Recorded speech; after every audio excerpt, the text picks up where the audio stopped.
Okay, now that we've got our cast of characters, we can go ahead and create a project. Now, it's thinking it's time to extract the script and come up with the locations and all that stuff from that previous part where it came up with all the different frames. So that image of the text that you can edit, that's when it was going to come up with the frames, it was going to come up with the settings and all of that. And that, of course, is editable throughout the process. So when you actually go ahead and just let it do its thing just from the get-go, then you have an idea of seeing, okay, this is what it thinks, this is what I need to change. It helps to really visualize the scene in each frame, and then you can go ahead and change the frames however you need to. Let's go ahead and take a look.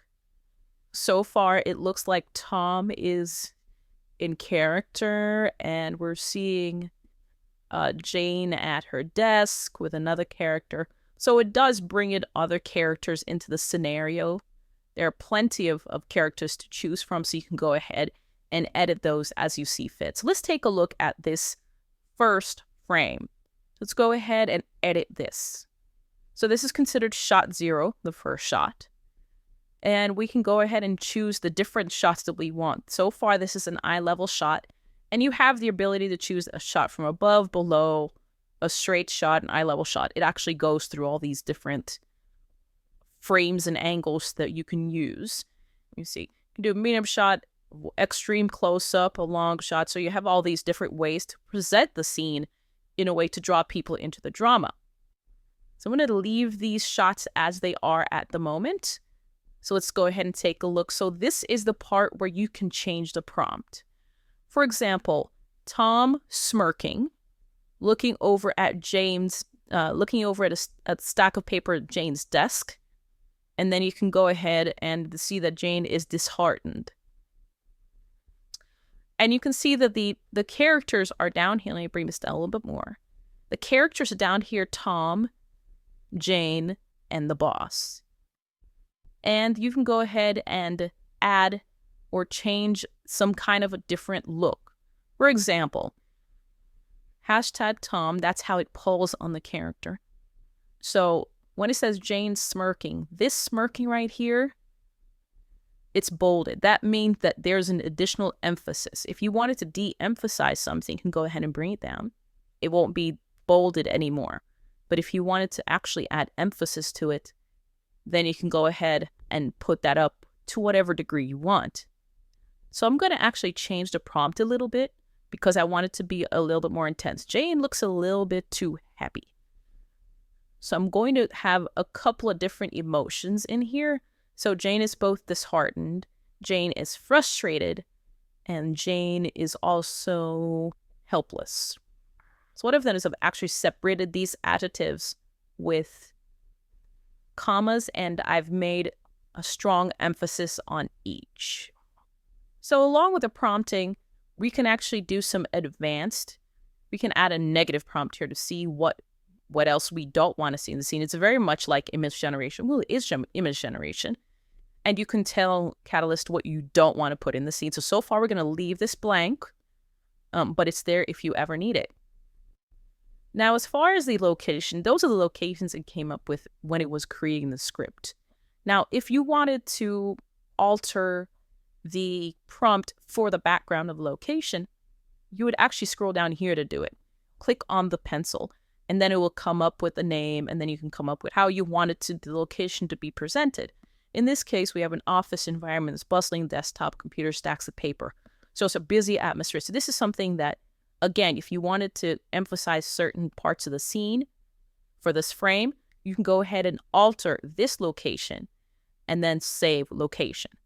And then what it would do after that, once you have the alterations, which I didn't make any alterations here, is that you can either you want to regenerate the frames for this location, or you want to just skip that and just continue with the editing. So we're going to skip because I didn't make any changes to it.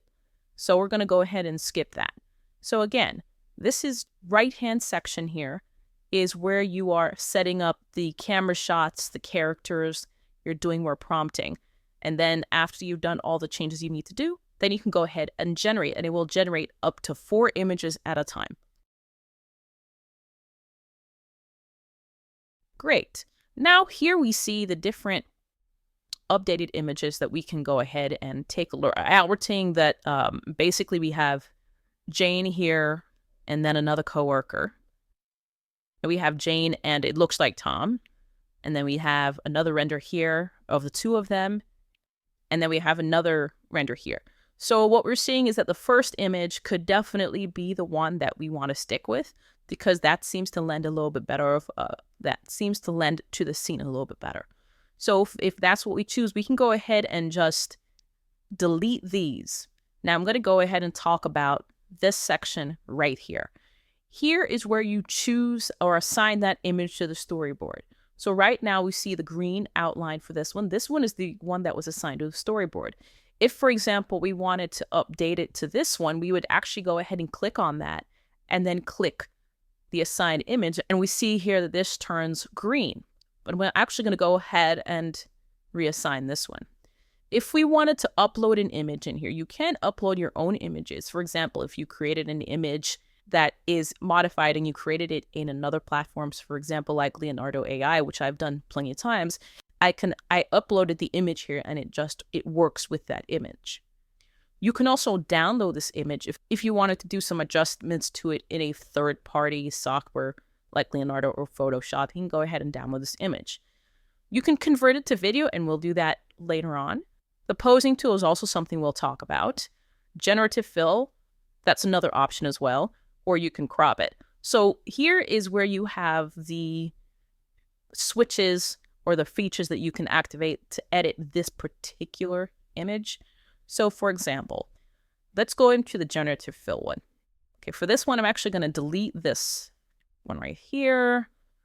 I'm going to delete this one. In this case, I wanted to edit her top, a nice blouse with a jacket over it. So I'm actually going to go ahead and click on the generative fill tool. And it comes up with this circle right here. Now the brush size, you can actually do it larger, as you can see right here, which would do this a lot faster. Or you can do it smaller, especially if you're doing something, a very fine element in here. So, but let's go ahead and make this a little bigger, because I'm definitely going to be making some adjustments here.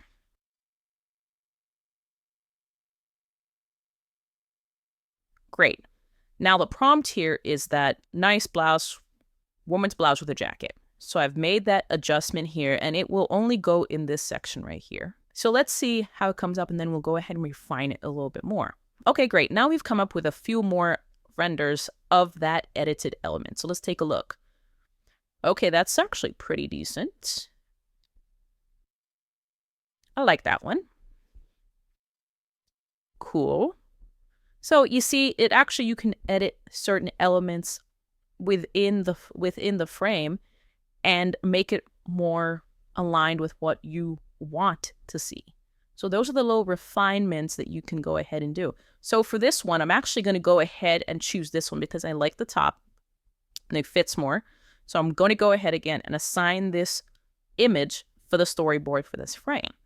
So when we go back to the storyboard, we see that this is the image that shows up in our story. Maintain character consistency and quickly create ad concepts and visual pitches.